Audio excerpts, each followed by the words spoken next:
Everybody, welcome back to the Beyond the Peloton podcast. I'm Spencer Martin, author of the Beyond the Peloton newsletter. I'm here with Andrew Vontz from the Choose the Hard Way podcast, the Always the Hard Way newsletter. Andrew, we're going to go through some recent racing. I was just at the Tour of Switzerland. I witnessed with my own eyes, I think, the end of pro cycling. And I think it's going to be a UAE tornado taking over the sport this summer in July. And we'll also talk national championships and a few other things. But how are you doing, number one? Spencer, as you can tell, and if anyone is watching the video of this, you can see I'm actually beginning to blend into my background. I just noticed that my nearly bald head with a little bit of chemo fuzz is the same tone as the doors, either of immense size or very small size behind me. These doors have long fascinated venture capitalists. I don't know why. When I talk to people in venture or private equity, their first question is always, what's behind the doors? The second question is, what size are they? I hate to recycle jokes, and I just used this one with you. I'm currently at about 2% eyebrow power if I were a video game character. And if for people who've been following along at Hardway Pod on Instagram or on my Substack, Always the Hard Way, my cancer treatment took an unexpected turn about 10 days ago. The chemo protocol I was on, pull a chip R for all of you hardcore chemo G's out there, wasn't working. It was reducing the amount of cancer in my body, not at the proportion they wanted to see. And now I'm in this incredibly exciting period waiting for the results of a new biopsy to see what the path forward is to get to cured, which is still going to happen. And you know, if you've ever wondered, gosh, did I pick the right tire for this gravel race? And then you show up the next day and race. Imagine that period of time, but it's lasting 2+ weeks, and you're trying to figure out how you're going to get cancer out of your body while all the doctors go on vacation. That's kind of where I'm at right now. Give you like kind of unhelpful, vague information. Like, yeah, thanks, well, I mean, Doc. I tell you what they do. I was down at the Dana-Farber Institute. That's where I got the news that the thing that I thought was working adequately, in fact, was not. And the way it was expressed to me was, your treatment has failed. I think were the words, just what you want to hear. And at that point, I did kind of go into a state of shock. And then he did outline, hey, this is the path to the cure. As part of that, they're legally obligated to read you an incredibly long list of potentially horrible things that could happen to you as part of whatever treatment they plan to prescribe. There are a lot of edge cases, and that's kind of what I cognitively anchored to. So this guy gave me this incredibly long list of potential things that could happen: organ failure, coma, death, etc. And then he said at the end, by the way, I'm going to be gone for the next 10 days and I'll be unreachable. And then he actually didn't give me anyone to contact. I'm sure there was a phone number somewhere in the pile of information. And I have a fantastic oncologist locally who's in touch with Dana-Farber. But I can tell you the medical care system has a lot of people who definitely care deeply about people like me going through this, who maybe don't have the communication or people skills. And the human is not at the center of this process. It doesn't really seem like. That's kind of been my experience. And at the end of the day, when it works, I won't really care. It's kind of a brutal and strange thing to go through emotionally. And yeah, we're going to find out here towards the end of the week what happened with my biopsy and where it's going. So if you like stories with a lot of suspense, cliffhangers, be sure to go to @HardwayPod. You can find the link to my Substack there or in the show notes. I typically post videos on Instagram fairly regularly with some updates about what's going on with treatment. And then I'm writing about it at alwaysthehardway.substack.com, often intermingled with things related to bike racing, actually. So if you like Disney movies, there are tears, there are laughs, there are some bikes. Come on over and we'll talk tires. Spence, you're deep in Switzerland. How are you doing? Well, luckily I'm back in You're back. The warm embrace of London. I'm in a very nice office building, actually, close to my house, my temporary house. Temporary? Not temporary? We don't know. That's a suspense in my family at the moment. Trial, move to London. We'll see how it goes. With 2 young kids, relaxing. Talk about, I feel like I've been at a spa for the last few weeks. But where was I? Yes, I was just it is hot in Europe, by the way. Oh my Lord. Like it's going to be near 100 in Tuesday and Wednesday in London. I don't know. I don't know if people are going to make it. That is so hot here. And there is not air conditioning in this country, and everything is designed. I do have a 10-point plan that I was going to present to the Prime Minister, Keir Starmer, but he just resigned. But I think shade. I think that they don't do shade here. I think we could do some pergolas. We could really reduce this the solar radiation. But I was in Switzerland for the Tour of Switzerland.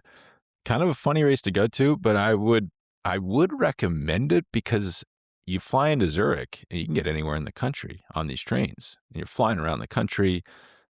Quite easy to navigate, not a massive race, so you're not fighting a ton of crowds, but it's still like big and feels cool. It's a funny thing about pro cycling is we show up to our hotel. I'm with my son. I have this genius idea to mix. It's a work trip, but also I have my 6-year-old son with me because he's going to think it's cool too. That was an experience. Hey, see how stressed out your dad can get on this work trip? I've done that before, yeah. I had to like put him to bed and then like find a conference room in the hotel to record with Johan for a daily show. And I'm like, yeah, I hope he doesn't wake up. And I'm half a block away, but he's just wandering around rural Switzerland. But it was like a funny thing about pro cycling, and kind of the cool thing for us, has to be annoying for the team, is we book a place. I don't want to say that I'm in dispute with the platform, but we book a place, go there, no record of our reservation, and it is hot. He's kind of putting up with a lot at the moment. He's like, Dad, I just want to go to the room. I just want to go to the room. It's like, I got news for you. We got no room. There's no room for us here. So we're walking around high noon, scorching hot Switzerland. Finally find, it's actually a nice hotel. It all kind of worked out for the best, but right by the train station. But it's, multiple teams are staying there. So we're kind of like in the mix. And we got like Jayco, we got Picnic, we got Soudal Quickstep. And it's pretty fascinating, actually, because, you're in Europe, especially in Switzerland, it's not a big restaurant culture. You're just doing everything at the hotel canteen and bar. And so you're seeing all the different, all these interactions. You get to see how the different teams do things. I found it quite fascinating, and actually it would be funny to do it like a podcast series where we just go stay at these hotels and kind of observe, and then we could do episodes about it. But I would say my big learning from Tour of Switzerland is, holy smokes, Tadej Pogačar is good. Because if you missed it, they shortened it to 5 stages. I also overheard a pretty big star at breakfast yesterday say, this race is shit. So I don't know if the riders liked it, but I actually liked the compression. They took it from 8 stages down to 5. I thought it made it work a lot better. Outside of saving money, the guy who runs the race told me it allows the teams to stay at altitude longer. And then so you can stay at your altitude camp, you come down and race for 5 days. And then even on some days of the race, you're up at altitude because you're in Switzerland, and then you go right back to altitude. So that was their sale, and all the starts were the same as the finishes. So everything was a circuit race, basically. You would start in one town, finish one town. A lot of people didn't like that because it's not like my friend Kevin Salker was there, and he lives in Switzerland now, and you could tell he's a really big cycling fan, because he's like, man, I always thought Tour of Switzerland was the bigger race between Dauphiné. Like, how did they lose the war? It's like, I think the Dauphiné has been bigger for the last 20 years. Tour of Switzerland was 14 days, but that was 40 years ago. But I liked the fact that they would start and finish in the same place. I think it makes it much easier for spectating, makes it much easier for the teams. The logistics are a lot easier. I thought kind of an innovative little model, because I don't know about you, Andrew, but are you ever watching these 1-week races and it's like you're like, this is going to sound a little out of touch, but you're at one of these, it's like a 5-course tasting menu, and you're like, come on, like I could have done this in 2 courses. What are we doing? Let's get this dinner over with. That's kind of what some of these 1-week stage races feel like. So they compress it. Every stage matters more. And I don't think we needed any more stages, because what we got was Tadej Pogačar riding away on what was essentially like a transition sprint stage on stage 1. He just blows the race up in an intermediate sprint, Goes for the sprint. No one follows him. Maybe follow him when he does that. And he just said, hey, I'm going to ride away and win the overall in stage 1. Stage 2 was the breakaway one, but Tadej Pogačar almost reeled them in won, but Romain Gregoire wins. Stage 3, Jonathan Narvaez gets in the breakaway, drops everyone, rides away with one other guy, outsprints him for the win, like a second in front of the peloton. Thrilling stuff. Stage 4, time trial. Pogačar wins by 0.3 of a second over Mathieu van der Poel. Did not see that one coming. I think a few months ago you said, if Mathieu van der Poel's so good, if he can ride away from people at Paris-Roubaix 50K out, why can't he time trial? And I didn't have an answer for you. Apparently, he can time trial. It's just kind of an effort thing. Stage 5 was a really hard mountain stage circuit race 4 times over the same super hard climb. Pogačar, they left the breakaway about 2 minutes in front at the base of the final climb, and then he threw down a 7.2 watt per kilo performance on the final climb to mow down Lenny Martinez and win. And he finishes 2 minutes in front of the GC group like that. And so those guys must have been putting out some of the best watts of their life. And they're like, Matthew Riccatello was 155 down. That's how good Pogačar is at the moment. So UAE wins 3 of the 4 of the 5 stages. Pogačar wins 3 of the 5. He's flying. I don't know what to tell anybody other than that. Also, Matthias Vajcek looked good. Richard Carapaz gets second, but actually because he kind of attacked in the chaos of stage 1 and got a bunch of time there. But actually, if you really think about it, Carapaz lost a lot of time in the final 2 stages. That's not great for a guy like him. Vajcek gets 3rd. Tobias Foss gets 4th. Elon Van Wilder gets 5th. Good result. And then Brandon McNulty 6th. Matthew Riccatello 7th. Riccatello said, not enough mountain stages here for me. That was his review of it. But Andrew, did you watch any of this race? I watched a fair amount of this race and of some other races I'm excited to discuss today. I think Spencer, though, he moved on quickly from being located in London currently right into the Tour of Switzerland. I know a lot of listeners are wondering, hey, Spencer's summering, Boulder, just it's not good enough this time of year. Aspen, of course, is typically your July location. Boulder's too cold. Had to go to a hotter place. Yeah, after you get past wildfire season, kind of need to get to somewhere with a little more Russian money, I guess. And the big question is with what's happening right now with politics in the UK, I think many people are wondering, number 2, what are the residency requirements to be considered for prime minister? Number 2, are you pulling a Schwarzenegger here? Are we going to see Spencer Martin as the next prime minister of the United Kingdom? Yeah, Keir Starmer. I'm circling the office. There's a lot of buzz locally about like I cannot comment on that. But it actually is a crazy. I don't even following this. Mayor of Manchester, the UK. They're just wilding out over here. This guy, he's a mayor, and he runs for like MP, which would be like running for Congress. Wins. This was like on Friday.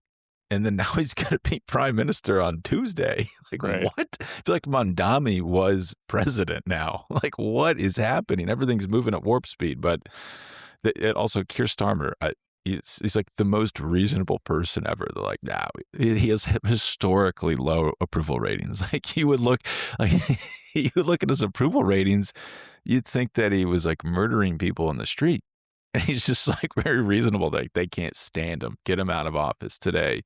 Also, the big news from London is Richmond Park. I don't know if you've ridden Richmond Park, but it is kind of I have on Zwift cycling epicenter of London, and then you can go out to Surrey from here, and you get to all the famous climbs like Box Hill. So there's quite a bit of cycling culture here, but it is a fascinating study. You got to get over here. You got to ride it. We got to do an episode about it because in Boulder, everyone's kind of behind the times. Actually, like a lot of people you're wearing t-shirts, jean shorts, whatever, like wide handlebars. You're not really on the cutting edge of stuff of fashion. But people are going really fast. You have like Alexei Vermeulen with a dog in his backpack and jeans, doing 6.5 watts per kilo up a climb. But here, maybe there's people that have been riding it's a lot of people like in their 20s that have been riding for like a year or 2 years, and they are like head to toe, pas normal, like super expensive bike, like S-Works bike. Everything looks great. They got the 25, CM handlebars. Like everything Of looks course, hands perfect. touching in the middle. Yeah. Yeah, it's a fascinating. And yes, have I been screamed at by people that probably have been riding for a year in the park about not knowing how to ride? Yes, that has happened. Is that hurting the ego? Yes. Is it a learning experience? It certainly is. That you never know enough about the pursuit that you've given pretty much your whole life to. But I am loving the cultural exchange. Can't get enough of it. It's amazing. And I don't want to give too much away about the meeting that's going to follow this recording. Maybe I will, though. Spencer is meeting with the Muppet, Boris Johnson. They're plotting a bit about what comes next in his bid to be the next prime minister of the United count Kingdom. Him out, man. He could come back. Yeah. I'm Googling him right now. Yeah, I think the third thing people are very curious about, are you at the Cotswold Manor House of former GCN presenter James Lousley Williams? Is that his real name? Yes. But did he have a different name on GCN? Hank. Crazy. I mean, that's, like when you're in a certain echelon, you have your real name that's like 3 or 4 names, and then you're like, you're Binky or whatever, right? I'm right. No, that's totally true. It'd be like if you found you out kill my a name bear was cub and dump it in the city. Like, it's just kind of how it goes. My name was like Mortimer Smith Williams Jr. Right. But I've just been going by Spencer. Yeah, completely. Name. That is a crazy story that I don't want to run into this guy on the street and he punches me in the face. I just love for you, Hank. But to find out, I felt like I got rug pulled on that. Like, so that wasn't your name. You were just kind of like a posh manor guy the whole time. There's a lot of hiding of poshness here. Like they love the posh, but also the posh hide the posh to look normal. It's I can't quite. It's something you'll never quite figure out as an American, To get back into the bike racing, Spencer, you mentioned Richard Carapaz always pulling the rabbit out of the hat. Dude, just the right time. The results, pretty interesting. And second, how do you rate this given the relative strength of the field and the fact that if Pog shows up, typically he's having an individual training camp? That is honestly what it felt like. It felt like he was doing a heat camp for the tour, because I assume, when you're in Europe, if you're in France, you look at the 10-day forecast, it's like 95 for the whole 10 days. Like, I don't think it's going to cool down for the tour. So this kind of felt like Pogačar was just preparing for a hot tour and getting some efforts in when it suited him. But to get second behind Pogačar is like winning. And so Carapaz essentially showed up, and it's a good field. Vacek is good, Foss is good, but then like Brandon McNulty, Matthew Riccatello, Primoz Roglic, like he's really good. Enric Mas, like maybe not on amazing form at the moment, but like in theory really good. Nairo Quintana, in theory good. I also forgot he was racing until I saw him yesterday. Hand up, forgot about that.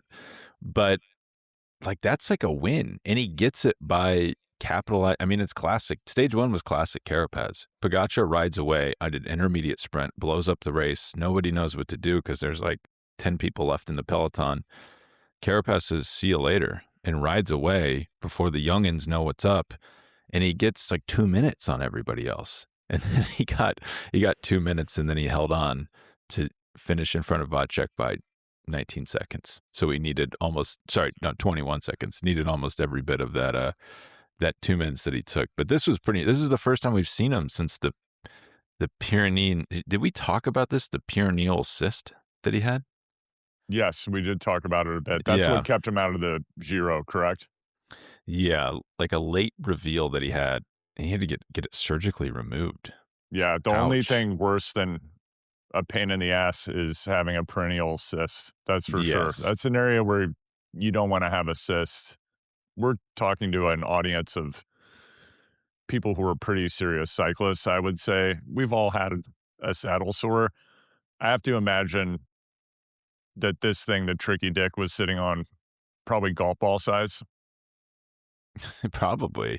I mean, I don't want to be melodramatic. You can die from them because they get infected. Yeah, it's no joke. It's no joke. I mean, same thing with Wout's elbow, right? Well, yeah. I mean, that we got there. I definitely wanted to bring this up. But so Wout van Aert crashes in training on a time trial bike because his hands came off the bars. You can imagine that's a bad crash, right? You're going 60K an hour on a TT bike and you just go down because your hands come off the bar. Ouch. Hurts his elbow. He's not himself at the Dauphiné. And Johan called this out. He said, Wout van Aert first got dropped on a team time trial. Like, something's not right. And then he wins a stage. He wins the next stage, but he's still not right. He's not Wout van Aert. They should have listened to Johan. I mean, maybe they did because they pull him out of the race. I mean, that's kind of weird that they pull him out. Then apparently he had an infection so bad in his elbow that he could have gotten sepsis. Right. And then this just happened to Kyle Busch. I don't think we've talked about this. The guy's like 2 years older than me. He wins the race, and then 4 days later, he dies of sepsis. Yeah. So it's good that they caught it. It's scary stuff. And there was a guy, a former UAE rider, who died earlier this year. Right. I was going to mention sepsis. him. Similar thing where he got like an injured knee in a crash, and it was the infection in the knee that killed him. And this is apparently going around because we have all these bacterial resistant infections now antibacterial resistant infections that can be really, really dangerous. Just what I love to hear is I'm about to enter a period of potential hospitalization. And yes, these infections are incredibly dangerous, and it's a bad situation. While we're on kind of this injury train, I'm thinking about the crash of Urska, Pog's partner. I don't believe they're married. That's just but that's his partner, not his wife, correct? I think so. I was wondering about this too the other day. I think it's just a partner. I don't think they're married. Yeah, the thing that I not adjust. I said it not too. Not adjust. They are partners. They're partners. Yeah. Urska has this crash. Pog clearly indistractable, imperturbable, still lays down the wood, destroys the Tour de Suisse. Equally, we're entering really the most critical period of preparation for the Tour, where the blade is being honed to its sharpest point. Is Pog potentially going to be distracted by the injury of his partner during this period of time? Because it was a terrifying crash. I think she broke her jaw. Yeah. Probably. No, I mean, I don't know. I don't even really want to speak to this because I don't know. But how stone cold is Pog? I think that's kind of the question. I would say a lot of the guys I know that have won Tour de France would be going to that training camp, right? Yeah. Not going home. I would imagine that's what he's doing. I know that he did go home. I don't know how long he's going to stay there. That was his first move following Tour de Suisse, which would make sense. And then you got to get back on the volcano and get in the sauna, right? Get in that Tyvek suit. I could think like today, tomorrow at the latest, Today for Tadej, yes. But, okay, well, if he's at home, is he staying? The thing is, the guy's so good that he has an altitude tent at home. He could sleep at altitude and train in Monaco. And he's probably not going to move the needle. We're not going to see a 7.6 watt per kilo attack. We'll just see a 7.4 watt per kilo attack, and he'll win by 6 minutes instead of 9 minutes. It almost doesn't matter at this point. I'm going to say it again. I've said it on many episodes, and I believe a number of people have written in. These messages haven't reached me directly to call into question some of my views on this. I will just say, taking a look at the racing in the last 6 weeks, where we have the best athletes in the sport, more or less going and doing individual time trials at these different races, whether it's the Giro, now the Tour de Suisse. Gosh, just imagine if we had the best athletes in cycling competing against each other at these races instead of waiting for the Tour de France to finally see them compete. Wouldn't that be something? That would be something. I mean, that is what most sports do. You kind of wonder, like, is this I mean, I don't know. The whole Switzerland thing was interesting too, because I know the guy who runs the company that has the majority shareholder. at Tour Switzerland, so I'm biased. Don't listen to anything I say about the race. I'm going to hit pause there as Spencer makes this statement. If you like statements like that, I just had the PE guy from Instagram on Choose the Hard Way, my podcast. We get into the PE guy's backstory. It's not haha funny. He's a very interesting and thoughtful person, and he's extremely funny. I think he's hilarious. If you're a fan of the PE guy on Instagram, you want to learn more about him, check out the latest episode of Choose the Hard Way. Spencer, go on. Tell us about the owner of the Tour de Suisse. Very thoughtful guy. Yeah. Like to the point where I'm ready to sign up for the cult, for the PE guy cult.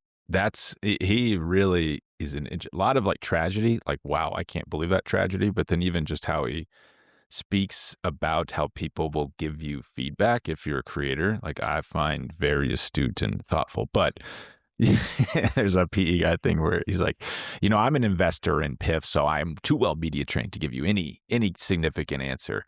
But that's kind of how I am with Tour Switzerland. I'm not going to give you anything juicy here on the Tour Switzerland, but it did kind of get this funny feeling. So Flanders Classic owns a third, and they're the majority shareholder, and then there was it's kind of like Switzerland in general. There's some money swishing around behind the scenes. I can't quite figure out. Like there's just fabulous looking people in Tudor watch shirts, just kind of like hovering on the edge of the race. And like Tudor was the team was like flexing on everybody, like Mercedes, everything, Mercedes bus, all the team cars, Mercedes. And it was Tudor and Pinarello Q36.5 are the two Swiss teams, and it just felt like they were made of money. Opulent, like Nino Schurter having his own helicopter, yes. Right? Like how does this, I mean, you're successful. You're the greatest of all time, potentially in World Cup cross-country mountain biking, but you have a helicopter and a chalet.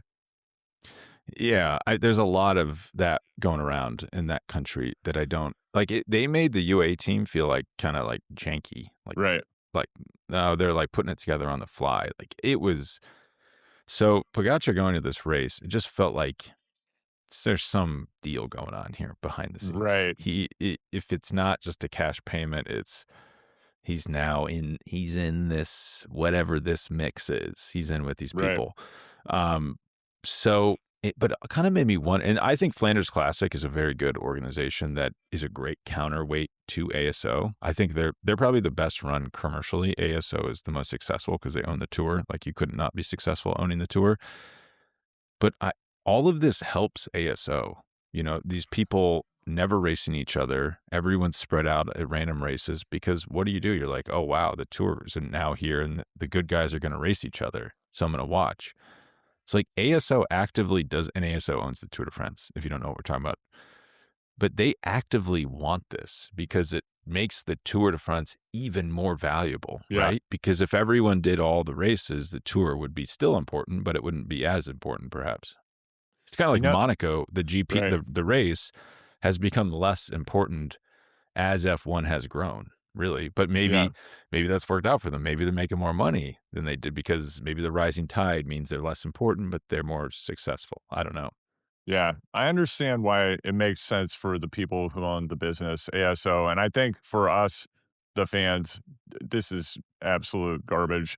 I think we need to get all the best athletes at the best races. And I don't know what set of incentives you create and how you get around the RCS, ASO, Flanders Classics, whatever the case may be. If the sport is going to grow and you want it to be maximally interesting, you can't just have 3 individual time trials at the week-long or at the Giro as well, and then have everybody show up for once a year to race at the Tour and, get out the John Tesh CDs and the rotten apples, throw them at me. Question for you, Spencer, on Stage 3, we see Jonathan Narvaez win. Pog looking quite excited in the background when this happens. I know there was a lot of smoke a while back about Narvaez winning and then leaving UAE, but everything seems to have settled and he's a UAE. So what happened there? Well, I think he was supposed to leave he supposedly had a contract with another team. That's like during the Giro, was supposed to leave at the end of the year. Now it seems like he's staying at UAE. That's what I'm saying, right? I think they backed up the old Brinks truck. It's not clear to me why he had to do that. That's what doesn't make sense to me. We know he's amazing. Why did he have to win all these Euro stages for UAE to start valuing him? I don't get that. Well, now that we're talking about it out loud, that actually just sounds like every job. You're going to get paid more when you go somewhere else after 24 months, typically, unless you have someone who's a champion inside the organization who recognizes your value. But I think in general, humans like new toys, and that's what they value the most versus things that are just reliable and deliver over time. But I think Narvaez created the highest leverage situation for himself just by being phenomenal and going out and destroying everyone. And part of what this is going to seem like an odd segue, go with me. Part of what I think about when I see Narvaez, not directly analogous riders, but Narvaez showing up in all of these different contexts, persistently, continuously, and winning pretty much everything except, as we talked about on previous episodes, time trials. Just has this ability to climb well enough, great breakaway rider, exciting, can hang with the world's best. And then I think about Quinn Simmons training in Durango and being at the shootout in Tucson, showing up, winning, going to the Nats, winning the national championship last weekend, and now is going to come back to Europe for the Tour. I just wonder, what could we see out of Quinn if he were riding a regular schedule? Right? I feel like the guy could be winning all the time. He would be Narvaez good. And not the thing that makes Narvaez special, we should say, is he can win seemingly at will. Also, I don't know if you saw on stage 2. I've never seen anything like this. Pogačar was leading him out because it was 2 climbs and then the finish. Pogačar was leading him out on the first climb, was dropping him. He's radioing like, hey, man, just ride for yourself. What are you doing? Pogačar waits for him, and then Narvaez starts leading out Pogačar. Pogačar says, no, I will lead you out. And then he's just like, no, I insist. No, you Pogačar, go. I've never seen this rotating. Right. They can't decide who the leader is. So that show, Narvaez is really good. He can win at will, and still Pogačar is probably like, why are you getting dropped? We're not even going hard yet. What's going on, buddy? But he can win, and he wins big races, and then he's also like an invaluable domestique. Right. That is so valuable. I think he's getting paid 2 million euros a year next year. So that's how valuable that is. Quinn Simmons could do the same. The guy is so physically talented. If you saw Nationals yesterday, he is doing stuff. I mean, that's not like the biggest race, but he's beating Kevin Vermarka from UAE, who's really good, like a prodigy himself, and Larry Warbus on two-door pro cycling, the richest team in pro cycling, it looks like. And he's crushing these guys. He could do, the sky is the limit for him. The thing, though, I noticed about Nationals, I didn't realize he was married. So he finishes and there's a woman there. Yes. And they say, married, I think, in the off season. So assuming his wife, and this is where I have a little bit more, because I've been like, I don't get why he should just move to Europe. What is he doing? This is holding him back because he wants to minimize his time in Europe, maximize his time in Durango and Tucson. But if let's say you get married, if your significant other has to work in the U.S., then I can kind of sympathize with not wanting to full-time live in Europe, because how does that work?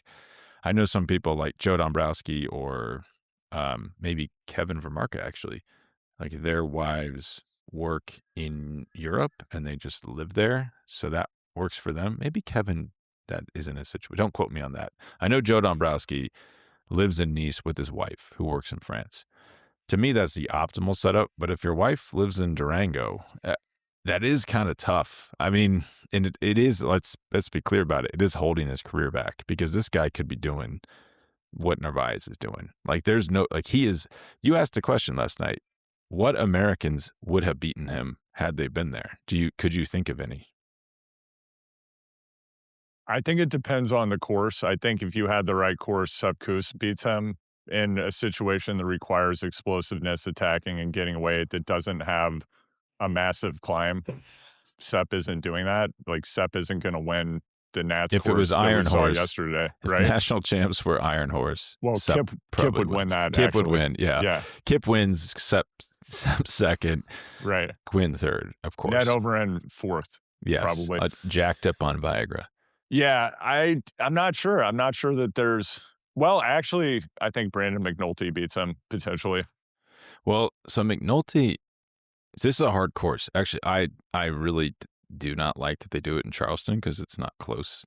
They don't really have a viable airport for everybody, and it's like a 6-hour drive from the closest big airport, and there's not big crowds. But the course is very hard. I do like the course. There's a I like 2K, the course as well. Yeah, 2K long 6% climb. It's enough that guy like Quinn Simmons is not going to be disadvantaged, but it is hard enough that I think someone like I'm vamping because I think in 2024. Brandon McNulty was here with Nielsen Palace, and they got beat by Sean Quinn on EF with our guy Scott McGill in fourth. Yeah. I do think Matteo Jorgensen on the right form. Oh, yeah. Okay, would good win call. this. Yeah, because I think that happens. Perfect course for him. Okay, that's a good call. Another thing that I noticed at U.S. Nats, and we're going to get into the women's race as well, which was quite interesting for a variety of reasons.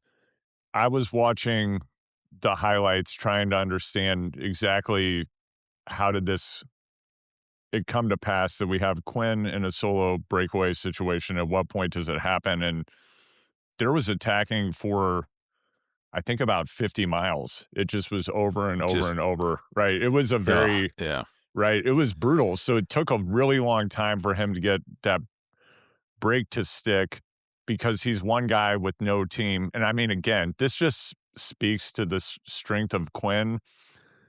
And as you noted, there might have been more than 2 World Tour riders, and I'm just not aware of it, but we had Warbass and we had Vermarka there, and Quinn just breaks them off. And it's not just those guys. We also had Modern Adventure. I thought this was very savvy. They put 2 guys up the road early in a 2-up break. They had a 2+ minute gap at one point, and I don't know if you can talk to George or Bobby and get some insight on this.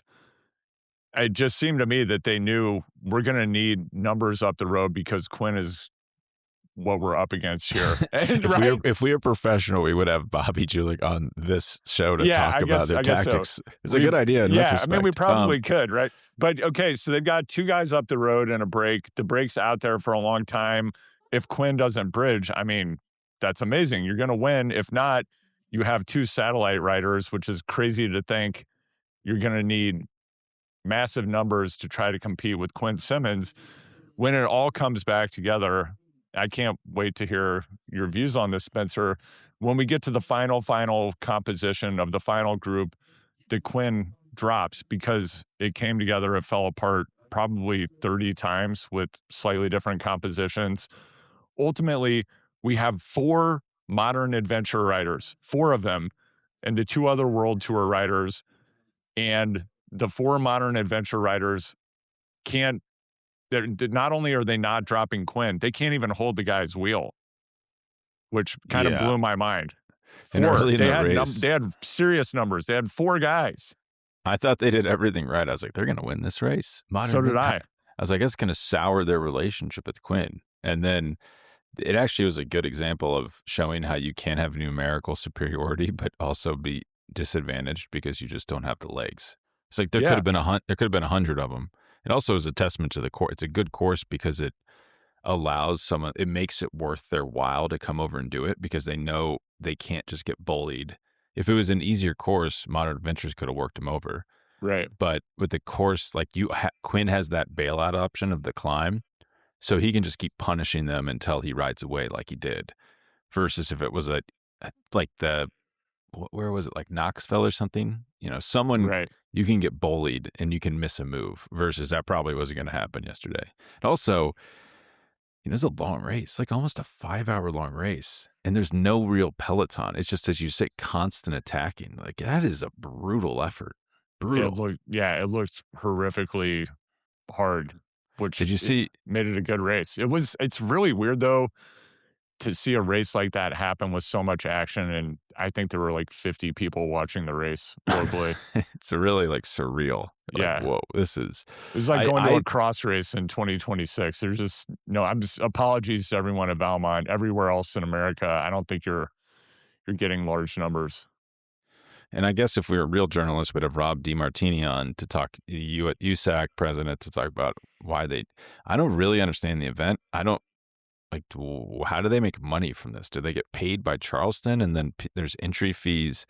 They probably say it's a grassroots focused thing, and the pro race is the least important part of it. But I don't even really. They don't have a grand fondo around it. I'm surprised that the U.S. hasn't just acknowledged the fact that us and Australia are in the same boat, because Australia, you're not going to fly home for Australian national champs if you're an Australian World Tour rider. So they do it in the middle of the summer, like in January, and they have a huge festival around it. And all the Australian, like if you ride a bike in Australia, you might go to the national championships and like partake in the festival. And it's great, looks fantastic, tons of people. Why does the U.S. not just acknowledge the fact that this is not ideal? Like, there's no more racing in the U.S. There's no pros here. No one's going to, like, no one except Quinn Simmons, Kevin Vermark, and Larry Warbuss. And I think Quinn's the only one doing the tour out of those, are going to come over and do this 2 weeks before the race, before the tour. Why is this not just like in Tucson or San Diego in January? Would that not be a much bigger impact? And then you could do a Grand Fondo around it, something like that, or gravel race around it, anything. My best guess, again, not knowing anything, because we're not going to talk to actual sources. We're just that's too much work. We're just watching this live stream. The stream was good. Also, I thought the coverage was pretty good. Drones have kind of transformed this coverage. The thing that struck me was, I don't think that you can have this kind of course with this many roads closed probably anywhere else in the United States. The good point. Right? That's why it's been Knoxville and Charleston, right? Yeah. And I think if you want a course like that, can you imagine if you tried, for example, to do Morgul Bismarck or some other iconic route in Colorado? You're probably talking about millions of dollars to get the closure. You're talking about no one's cooperating with you. There's a lot of NIMBY stuff. People just want to go to Valmont. They don't want the road closed when they're trying to get out to, Summit County to do their 100K Jimmy's got ultra like running ski race. lessons. He can't go around that diversion. I mean, this is a real thing that happened. We had Morgul Bismarck was a great route, right? And it doesn't happen anymore because people don't want the roads closed. Yeah, or Garden of the Gods down in Colorado Springs. I think those are really challenging courses, but like it's never going to happen there again. You can't do it, I don't think. Yeah. That's why it's in Charleston. And if you imagine trying to do this in San Diego County, is that the county name? Something like that. Yeah. Like it just wouldn't happen probably. Yeah, probably not. Let's talk about the women's race and what are the potential second and third order consequences of this. Crazy, dude. Yeah. Also, a more reasonable distance. Right. 3 hours. Like that's actually that's a nice race distance. Maybe we should have done that for the men. But yeah, Kate Courtney beats Lauren Stevens. She's like a full-time gravel racer. Grace Albinson, Kira Payer. Not a lot of hitters coming out of nowhere to challenge these riders. But Kate Courtney, as far as I can tell, I know she did a local men's road race one time, like in California, and then has done a total of four road races, professional road races before this, and then jumps in, does national championships, wins. Pretty impressive, I'd say. Yeah, I think that the state of professional cycling in America is also something that is represented by the fact that I cannot find the results for either of these races beyond the top 3 on the internet right now. If you know where those exist, you can DM me at Hardway Pod. I can find the top 3. I actually really want to know who were the top 10 or top 20 in this race, and I can't find them. That concerns me. The question I have for you, Spencer, we know it's no secret Kate Courtney wants to win the Olympic gold medal in the road race in LA. She is a marathon mountain bike world champion. She is an I guess she's XCO. reigning Yes, marathon. reigning Yeah. marathon mountain bike world champion, as is Keegan Swenson. I wouldn't say that Keegan, for all of his abilities, he has a snowball's chance of showing up in LA and winning the road race. Well, the thing about Kate, does Kate have an actual chance? And I have a point of view on this. What do you think? To be fair, because I'm going to roast her here in a second. No, to be fair, I think her goal is to qualify for LA. I very much doubt that that's her goal. I think her goal is to win an Olympic gold medal in this discipline, or she would not be doing it. And then that would be the end of the career, would be my guess. Equally difficult, because there's going to be two women doing. There's probably going to be two slots allotted to the women, and what they normally do is there's 2 slots for time trial, 2 slots for road. It's usually the same 2 people, and she's not going to qualify for time trial. But so she is former 2018 XCO world champion. So that's like mountain bike. That's like the real mountain bike. The big premier event in mountain biking is XCO. Right. She wins that in 2018. She's very young, 23 maybe. Wins 3 World Cup races in 2019. So she's 23, 24. Never wins another one. Is kind of uncompetitive. Right. It's kind of a strange drop-off. Like, for example, Jenny Rizveds wins the 2016 Olympic mountain bike XCO event and then just won the most recent World Cup for XCO. So Jenny Rizveds has held that level. I don't understand how Kate Courtney became uncompetitive. One of the theories talking to directors of pro teams is she does not have like a great engine. Obviously good enough to win Leadville and good enough to win this national championships, good enough to win a world championship in marathon and XCO. So pretty good, right? But, a whole like load of people like Haley Batten came along, and Haley Batten's like Matthew Van, she's like a freak, she's like a physical freak who can put out a ton of power forever. So maybe the game changed in XCO. I don't know. I don't really understand. I still don't really have not got a satisfactory answer about that. But Kate is a very smart person. She kind of thought like, this is stupid. I'm not going to keep banging my head against the wall in XCO. I'm going to rebrand. Like, I'm not a 20th place finisher in XCO. I'm a privateer. I'm doing my own thing. And then she has the connections in HEF to build her own team with Rivian and Rafa and Allied as sponsors. And then she starts picking. It sounds like I'm criticizing her. I'm not. I'm acknowledging what she's doing is genius, but I'm just pointing this out. So then she starts doing slightly lower level races where, as someone that's a former XCO world champion, she just has the talent to win them, right? Like Leadville is a big race in name, but it's not the hardest race in the world. So Kate Courtney shows up, she wipes the floor with Leadville. Like she beat Dylan Johnson, like who is a man who puts all of his life into doing well in these races. And she just shows up, never raced it, never seen the course, beats him, and wins marathon mountain bike world championships, slightly lower level than XCO, for being honest. And then she shows up to these road events. They're professional events, but they don't really have full-time pros in them, and she's winning them. And what she's done now is she's like started a conversation. It's a great marketing. I've heard she's going to get a contract with FDJ.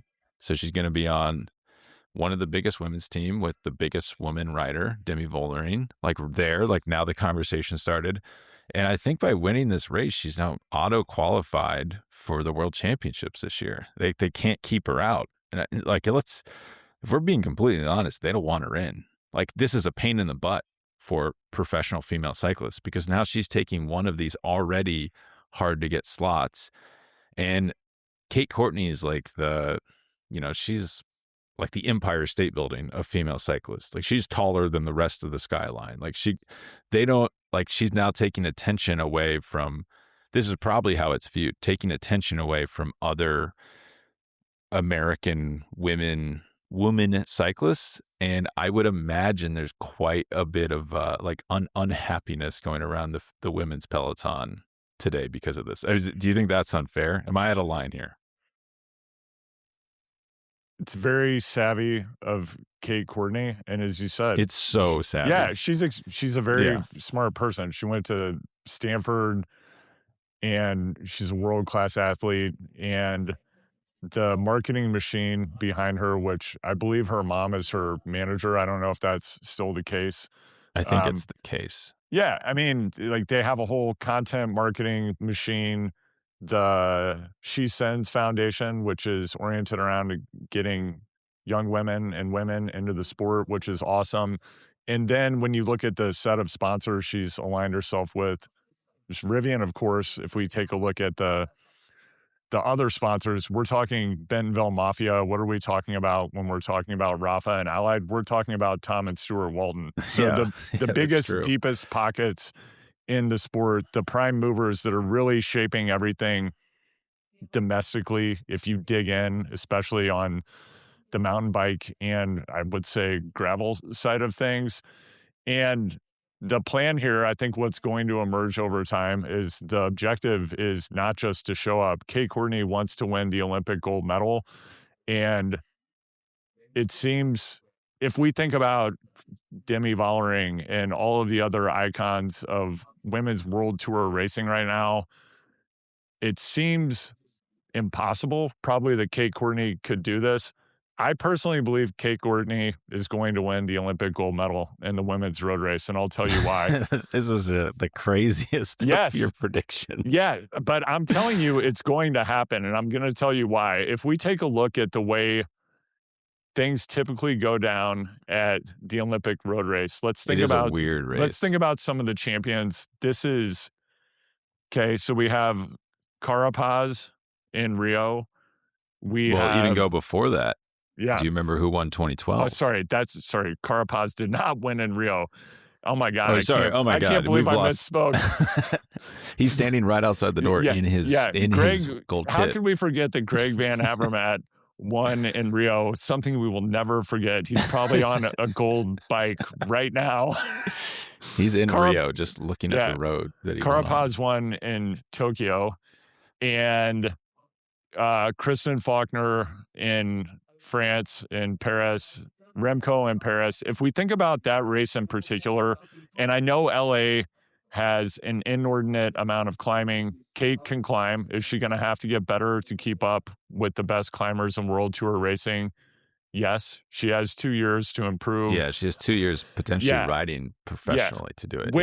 With I think a lot of people she's competing against, probably including a lot of people other than the very, very tip of the spear in World Tour women's cycling, probably don't have the financial resources behind them that Kate Courtney does with the Waltons, the domestic support that she has.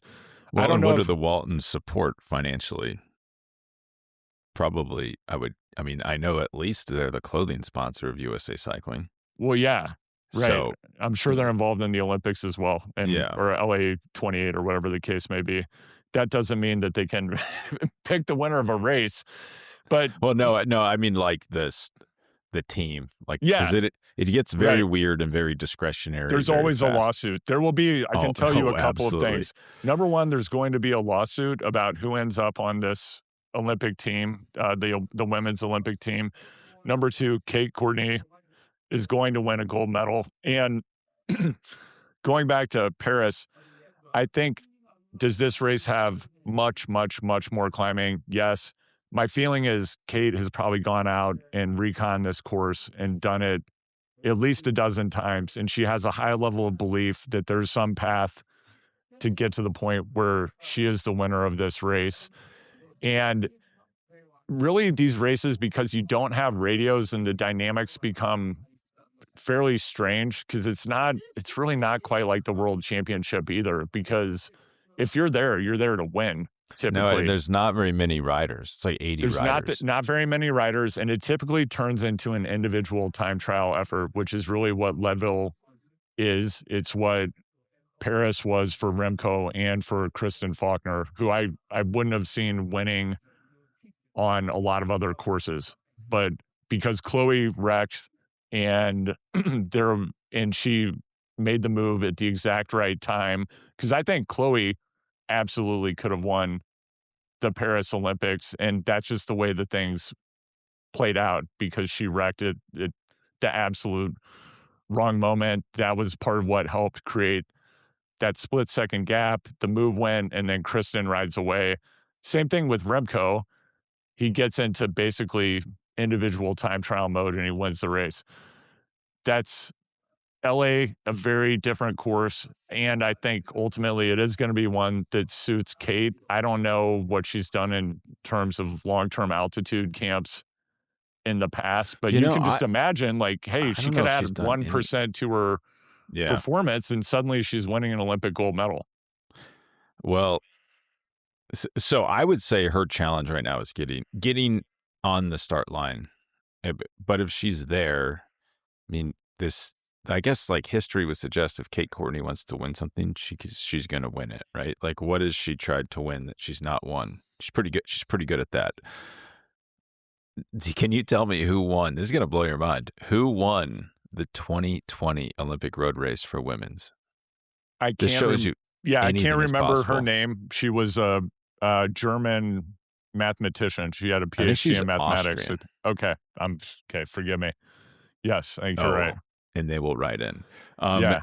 I think it was Anna. I can't pull up the results. Weird. It's not linked to the men's. Anna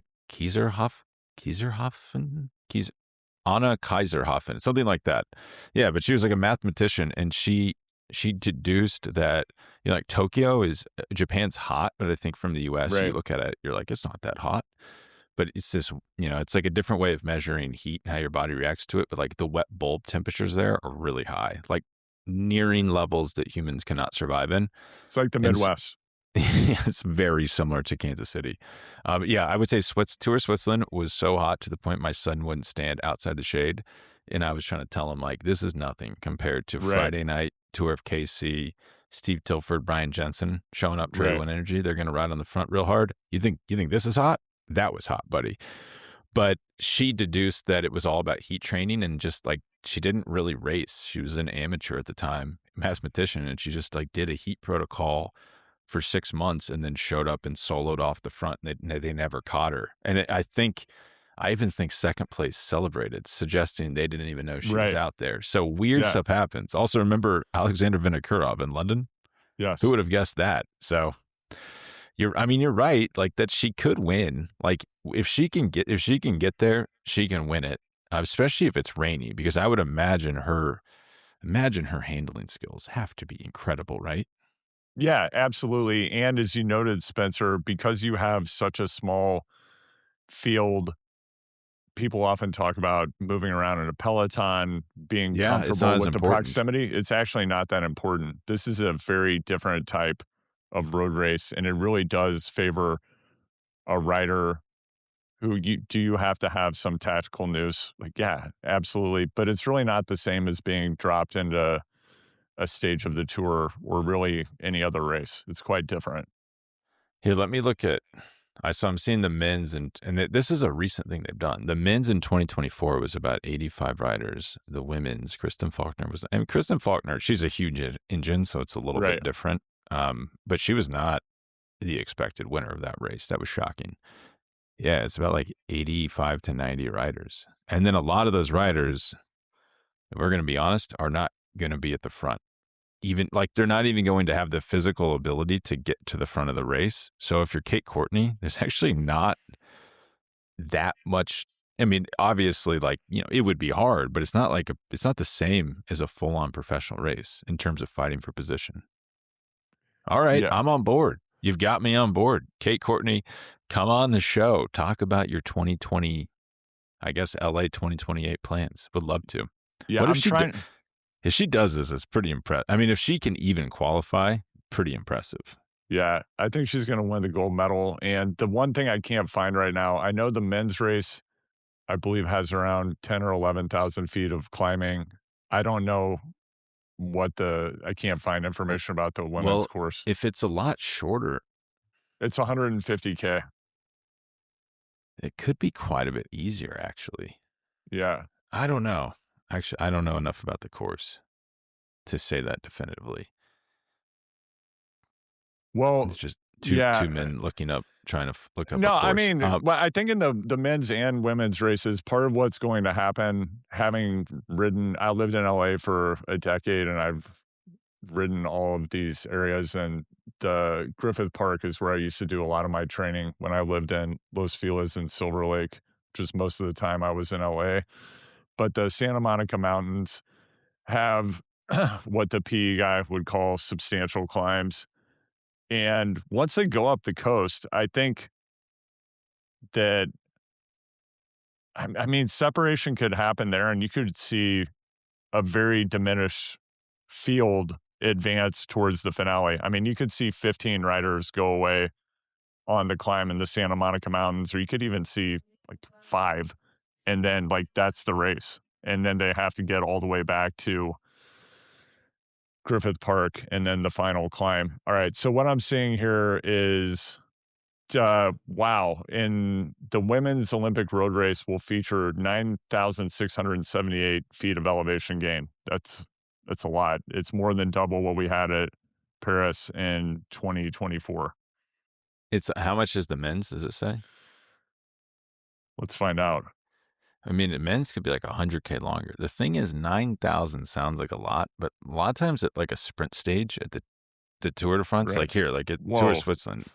The men's race has 5,000 meters. That's a lot of climbing, man. That's a lot. It's almost 20,000 feet. Yeah, it's 16,437 feet.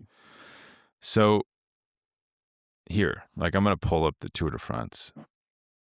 Like, let's say sprint stage. A sprint stage will have 2,700 meters of climbing. So that's almost 9,000 feet. So that's a sprint stage at the Tour de France. Yeah. So 9,000 feet for a professional rider might not actually be disqualifying. Not that much. And what about the bus stop ride? What does that have, around 18,000 feet of climbing? Minimum. Yeah. Depending on the course. Yeah. I mean, we should say this all goes without saying that this is all far easier than the bus stop would be. Yeah, sure. Kate Courtney, maybe you can win LA 2028. Can you win the bus stop? Actually, I think Erin Huck, when she was preparing there was a lot of Olympians who, when they were preparing for Tokyo, would come on the bus stop, and it was pretty humbling, actually, how good they were. Like, Holy smokes, Erin Huck is roasting us. But wait, I feel like we didn't, were you surprised by this Van der Poel stage 4 time trial at Switzerland? This came out of nowhere for me. I think what was really telling was Tadej Pogačar's reaction to it, which was like, yeah, of course he can do this. I think that within the World Tour peloton, they know that Van der Poel can Babe Ruth things.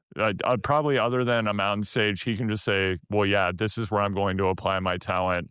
And he's that good that he can win pretty much anything. And that seemed to be Tadej's reaction, not like, whoa, this is shocking. I'm so surprised that Mathieu was able to do this. It was, well, yeah, of course he's capable of doing this. He's Mathieu van der Poel. I mean, he was shaving. I don't know if he was shaving the corners. Like yeah, his handlebars were basically touching. Wow.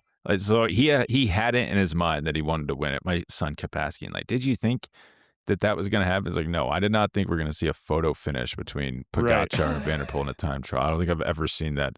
And the thing about Tadej is he didn't have to win the stage. Didn't matter at all, right? And he was doing something like 700 watts for the final 2K just to win this by 0.3 of a second. He was doing 1,000 watts coming down the final straight. You're like, that's how bad he wants to beat Van der Poel. Like, it's just about the rivalry for them. To me, that was a special day. You just have the two most talented riders in cycling separated by less than a second in a time trial. And it wasn't easy. It was a relatively easy course, so it was kind of perfect for Van der Poel. And he must have been part of his training for the Tour, right? Like, I just need to go really hard today. It's a 26-minute effort. That's good data for us to have. Let's do it. And it's fun to win races. Also, when you're on the ground, you know, people are like, why is Tadej winning? Why is he chasing down Lenny Martinez? Like, there is a euphoria in the air. Like, when these guys win, even if you've won 100 times before, it's like it's hard to explain. Like, you can imagine them getting addicted to chasing that feeling. And if you're not winning, you know, when you're sitting in the hotel, when you're sitting at breakfast with just two teams who aren't winning, you feel it, man. Like, that, it stays with these teams. Like, winning breathes life into this and makes it worth every, you know, you have these to people who work for the team, they're doing equal work, whether you're winning or not winning. Like Right. they're out at 5 a.m, packing the cars up, getting everything ready to go to the feed zones. So Right. like winning is as important for the team as it is the riders. Like that's why you see someone like Pogačar just going for all these wins, because it helps the team propel them forward. But I don't know. Also, I don't think we've talked about Dauphiné since the last episode, but just cliff notes on that. Isaac Del Toro wins, has not lost a stage race that he's finished since he lost the Giro d'Italia in 2025. Our dear son, Paul Sixas, crashes out of the race. Pretty impressive. Chases back on 4.5 minutes. Only finishes a minute down after doing that chasing on the final climb, and then his hand is too hurt to hold the bars in the final stage. That's not what we want to hear, Andrew. How are you feeling about our basically our podcast mascot going into the Tour de France?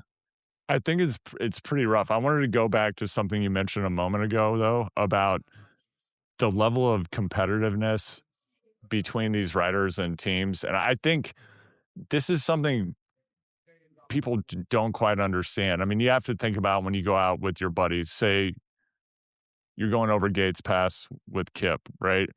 Kip wants to stamp his authority on things. It's true. It's true. So suddenly Kip's doing a 1,500 watt attack. You're like, great, Kip, I'm not going to be able to hold your wheel. He's behind a Ram 2500 drafting while he's going up the climb, and Jonathan's dropping his chain in the background. You got to go back, get things back on track. I read a quote from, I now can't find this. There's somebody who'd been on both UAE and Alpecin, just talking about how utterly and all-consumingly competitive these guys are. And in particular, Mathieu van der Poel, whatever he's doing, whatever you're doing with him, you can be playing tiddlywinks, jump roping. You could be throwing pieces of watered up paper into a trash can. He has to absolutely destroy you. Like yes. that's his mentality. And I have a guess that you might have experienced this with some other individuals who achieve at this level. And, you know, we all may have been around people like this, but that's their mentality. It's never turning off. If they're going to have a crepe eating competition, they're going to go until they're projectile vomiting. You're not going to win, Spencer. No, it's like almost like a freaky level of competitiveness. Like something it's actually sick. They're outliers. Yeah. It's not a healthy thing. These guys have to win, and I cannot explain to you how important it is for the teams that they do win. Actually, that rider that I said that he was like, this is a shit race, that actually is probably not. I thought it was a funny comment. I was glad he said it, but it's not good because these younger riders, they just mimic everything they see. It's like kids almost. They just mimic everything. And if the leader is down, they're all down. You know, and the team, it's like a living organism, and it will respond to whoever's setting the tone. Yeah, especially when you think about people coming up, and I mean, this is true in a lot of highly specialized disciplines where people don't have a lot of the social development you typically would get because you're just not spending time socializing. You're in an academic program that requires, 4 additional years beyond college, and then maybe 2 years of additional training, and then 4 more years of training, or you're a professional athlete and you start doing this when you're 10, and this is all you're doing. You're never in an environment where you would pick up normal social skills or learn how to socially read people. And then, you're sitting at a dinner table with someone you deeply respect who's a champion, and they set the tone. And it's also funny, too, you don't really think about the age differences. If you're a veteran rider on these teams, you could be 10 years, 15, maybe 20 years older than some of your teammates who do look up to you. It's, we haven't mentioned, it's like we're an anti-Juana Yuso podcast, but it was just reminding me of like Neymar on the Brazilian team is an idol to guys that are on the Brazilian team. Like he's a generation older than some of the guys on the team, which is crazy to think about because he's not that old. But so I'm going to tie this all together. Here, answer the question about Paul Seixas, and then I have a theory to unveil to you. Is it not good that he had the crash? Yes. Will he heal faster than normal because he's such a young person with such low mileage in terms of the wear and tear on his body? Yes. And will he still win the Tour de France? Absolutely. You think he's going to win this year? I do. I don't know. I don't like the little. I don't like to hear about a hand injury. Can't grip the bars. That's not great. Yeah, it's definitely not good. Also, we don't quite know the extent of the injury or what's true or what's not. There could There's a be lot of misinformation around these injuries. Have you noticed this? people float. Yeah, I mean, other than some of them, like, hey, this is why Wout's not going to be at the Tour de France. I believe that to be true, not just truthful or to have some grain of truth. If you are decathlon, I think it's to your advantage for your rivals to think that Big Rich Paul Success is showing up in a diminished state, and then suddenly he's drop kicking your ass and winning the Tour de France. Yeah. Yes. That is It true. also takes some psychological pressure off of him. Well, okay, that's exactly. Media. So I think this, assuming he doesn't have like a hand injury that they can't repair and it inhibits his career. Like they've replaced his hand with a golden hand, for example. Yeah. Sorry, I mean, it's like, are you sure? Do you get a second opinion? Like they said, that's as good as we could do. The golden hand, really? It's not even that good of a medal. But I think the crash, I'm just saying, I think he's going to be fine. And that's why I'm saying this. I don't want to minimize his injuries, but I think the crash, even just the narrative of, like, the French love this, like he chases back on, probably had quite a bit of help from a car, chases back on, fights, he's falling into his father's arms, he's so tired. They eat this up. This is fantastic for the narrative. And then it takes the pressure off, because if he doesn't do well at the Tour, if he doesn't win the Tour, let's say he gets 5th, 6th, 7th, it's like, well, he had the injury. It's like the best thing that ever happened to him. I think like this couldn't have gone better, because let's say he beats Del Toro, goes that we're getting to dangerous levels of fervor here. So then let's say he loses to Del Toro, then it's like, well, maybe he's not that good. Like this is the perfect way for him to go into his first Tour. It takes all the pressure off. On Del Toro, the guy is a killer. Did not wear the leader's jersey one time except the final podium. No better way. That's how you ride a stage race. Dispatches of Juan Ayuso as though he's not even there. He was acting like he didn't even know he was at the race, and he was quite close to him in the GC. Here's my theory, Andrew, and this is, I don't know. I used to have a lot of high-minded thinking about pro cycling. I think now my theory is you're a dog or you're not a dog. There's two types of riders, and that's like DAWG. You're a dog or you're not. Like you got it or you don't. The same people win all these races. Nobody new ever wins, and if they do, they're a new dog. Like Del Toro just wins. It's easy for him. Jonas, unless he's racing Tadej, he just wins. Like you're a winner. I don't know if you're not an NBA man, but a slow 6-foot man with seemingly no physical skills that would be relevant to basketball in a game that prioritizes speed and height just won the NBA finals against a literal near 8-foot tall, fast giant who is better at the 6-foot man in almost everything. And there's no way to explain this other than he's a dog. Like that he lifts the team. And the thing is, you lift the team and you allow them to access parts of themselves that they didn't know they had. Like that's honestly the most important thing in sports, is you're a leader allowing others to lift themselves up and get to a point they didn't know was possible. Because you go to these races, everybody looks like a rock star. Everybody. You would look at the worst rider on Cofidis and say, that is the ideal cyclist. That's the best rider I've ever seen in my life. They all look fantastic. And you're like, how can you even rise above this and win? It's like, it's about mentality, and it's about providing your team with the belief that you can win. I know that there are like numbers involved and power is important, but I'm now like gone back to basics with cycling. I think you just got it or you don't got it. I think that this is actually true of everything. Whether you're starting up a business, you're in charge of a large scale business enterprise, you have a family, you're a parent, you're a teammate on whatever. Yeah, I think that what you've described is what great leaders do, which is they lift other people up and they help people have the confidence to operate at a level and with a level of proficiency that perhaps they didn't know was possible because they have belief. And that's ultimately what it's about. And like, yeah, do you have to have some level of talent or ability?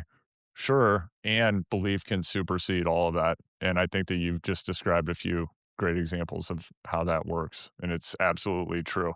And I'll tell you one thing, if you don't believe, I don't know, you might get lucky and pull something off, but in aggregate, you're not going to win.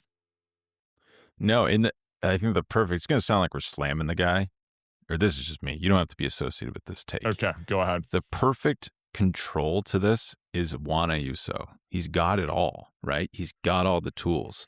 It's all there.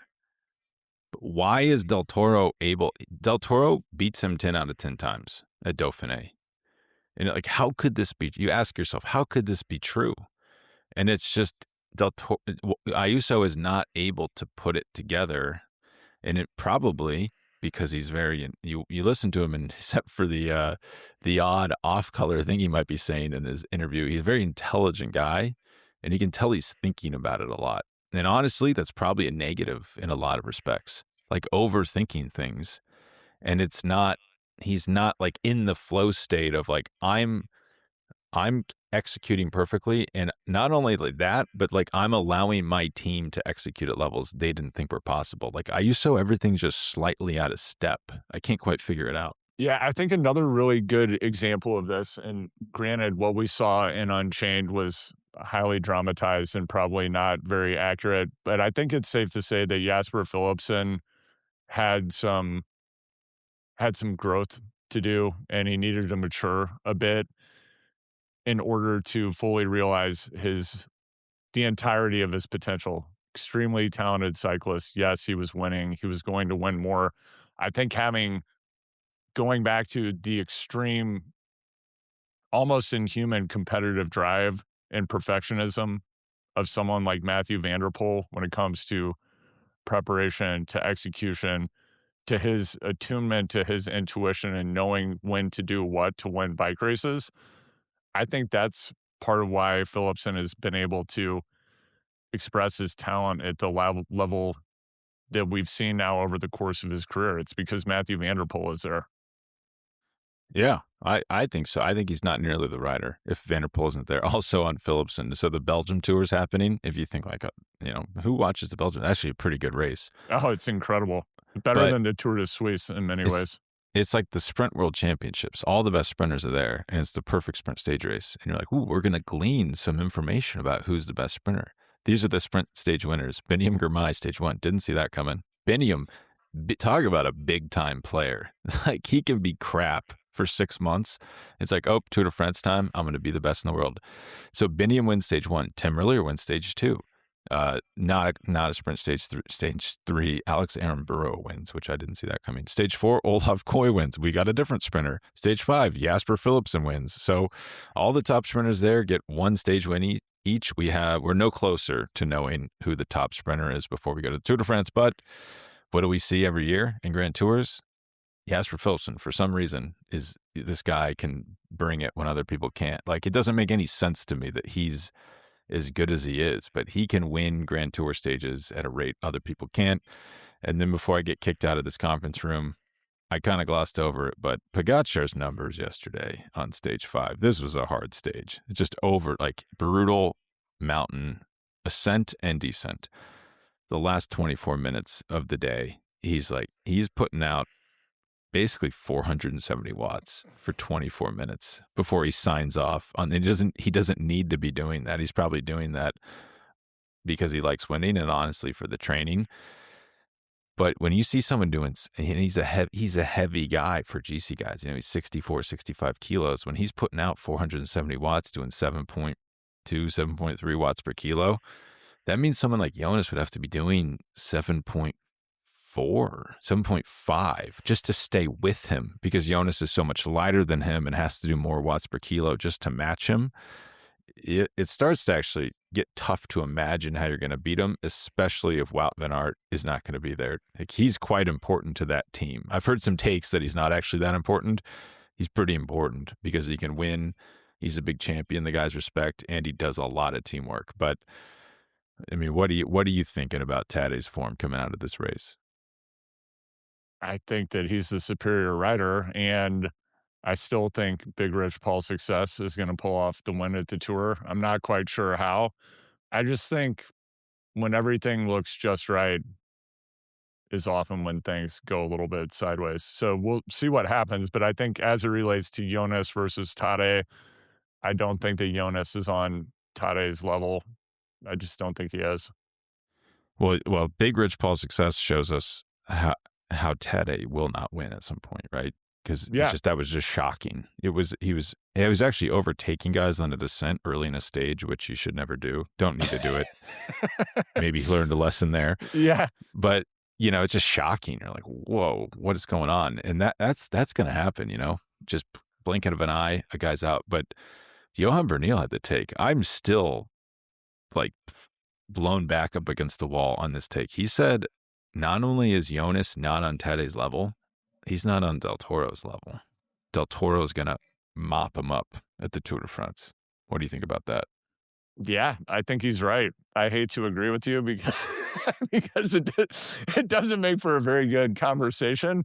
I have the same observation. I just don't think that Jonas is on the level he needs to be on. And Del Toro, again, we have this consolidation of power and it shifts over time. You would think like, hey, having Wout is an ace. And then next thing you know, you have sepsis in your elbow, you get MRSA, you're not going to the Tour. That's how these things work. And when people say, well, how does Tadej not win? We still have, we've got like 10 days before the Tour starts. We don't know what's going to happen. I hope nothing happens, but and I'm not saying a wreck either. It's getting a cold. It's you shake someone's hand and, the next thing you know, you get MRSA. Yeah, you get sepsis. MRSA. I'm still pretty shocked about that. It doesn't have to be something big. It's something that small at this level of performance. It could be something completely trivial. Use the restroom at the altitude camp and some tourist has been in there blowing it up and they had a cold. Like, okay, there goes your Tour de France. He gets the Giardia that everyone has from Unbound. Yeah, someone from Unbound has like a small amount of dried matter on their hand. They shake hands with Tadej. Next thing you know, he has Campylobacter. Yeah. Well, I do think we're finally at a point that if Tadej doesn't win, I don't think it's an automatic Jonas pencil him in because. No. And the thing is, like, the reason I respect Johan's opinion on this is because he's been there and done that, right? Like, more times than we will. He's managed something like 9 Tour de France victories, won multiple Tour stages. And he was blown away by Del Toro's he's obsessed with his smoothness, right. Like smooth. And it kind of sounds like the scouts in Moneyball that they're making fun of. Guy's got a bit of hair on his ass. I like to see that. But there is something to be said for that because he was riding away from everybody on the final stage of the Dauphiné and he was within himself. He was not at his maximum. And you think, man, what is this guy capable of when he is at his maximum? So I do think we could see someone best, it sounds like we're slamming on Jonas, great rider, but some of these guys coming up are incredible to the point that I don't think it's an automatic that Jonas would win if Tadej doesn't win.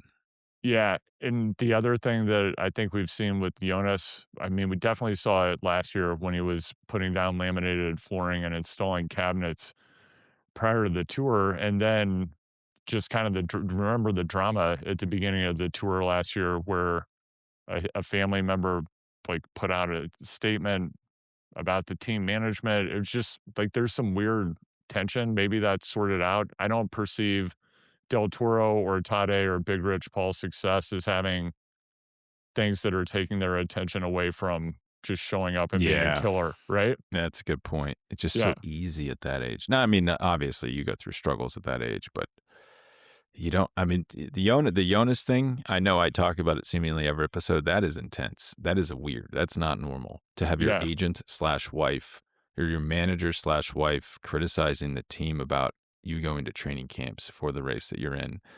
That's a little also bit strange. Yeah. There's drama at that team even outside of that with like his coach left to go to Red Bull, and then their like lead director left or is leaving to go be the head honcho at Little Trek, but not until September 1st. So like he was driving the team car at Switzerland. He's not going to be involved in their tour stuff, but he's important for that team. Yeah. Oh, you look like you're about to get kicked out of the room. I'm about to get kicked out of here. I wonder what Mistral AI, I wonder if it predicted any of this for Visma Lisa bike. Well, Spencer, it's all part of the plan. Yeah, it's great. Hirsch's going to leave. Yeah. Yeah, it's great to be back in the ring and to chop it up about bike racing again. If you all would like to follow what's going on with me and cancer and a lot of other stuff, follow me at HardwayPod on Instagram and always thehardway.substack.com. Find that link in my link tree on Instagram, probably in the show notes here. And Spencer, you have to get back to becoming the next Prime Minister of the United Kingdom. So congratulations. Yeah, I do have to run down to Westminster and make sure I get that in order. But yeah, the show will continue. Do not fret about that. Even as I run this country even further into the ground. But thank you for joining us, Andrew, and we will be back next week.